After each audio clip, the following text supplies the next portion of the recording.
And championship night is almost here for the Morningside Mustangs. They'll face off in the NAIA Football Championship tomorrow night in Durham, North Carolina. That's where we find KCAU-9 sports anchor Noah Sacco. He's been covering the Mustangs all week long. Noah, good evening.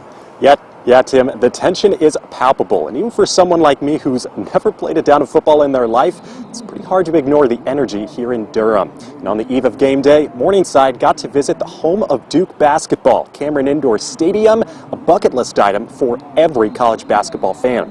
And it's a place where some of basketball's brightest stars began their path towards greatness. And there was a piece of it around every corner.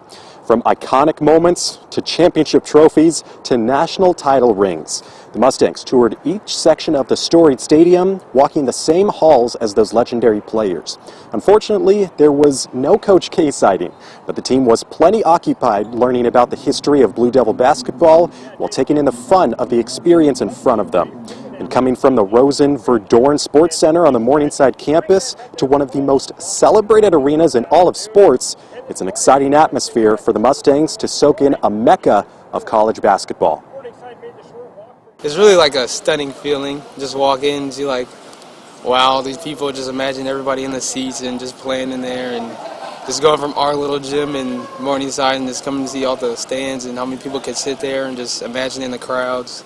It's just a big feeling. My dad started liking Duke when he was in high school, passed that on to my brother and I, and there's Duke basketball on at our house a lot of times during the winter. To be able to come in here to Cameron Indoor Stadium and to see everything, I mean, that's something I've been watching on TV since I was a little kid, and to see that in person is pretty cool.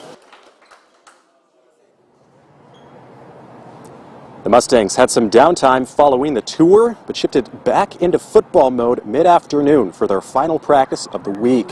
In order to preserve energy for game day, this one without pads and not as lengthy as the ones prior.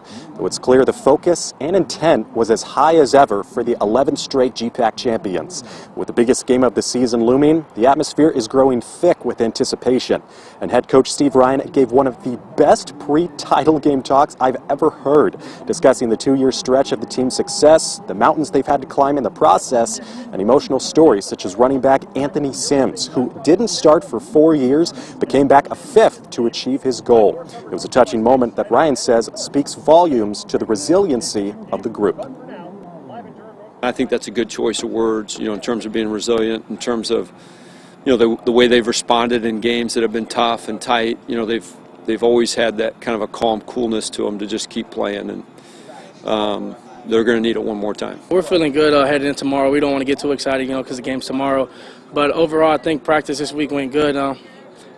For me, it's my days are counting down. So I would say it's a little emotional, but at the end of the day, I'm ready to go.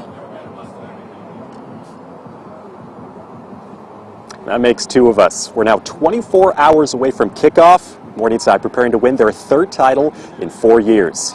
Calm before the storm. Live in Durham, Noah Sacco, KCAU-9 Sports.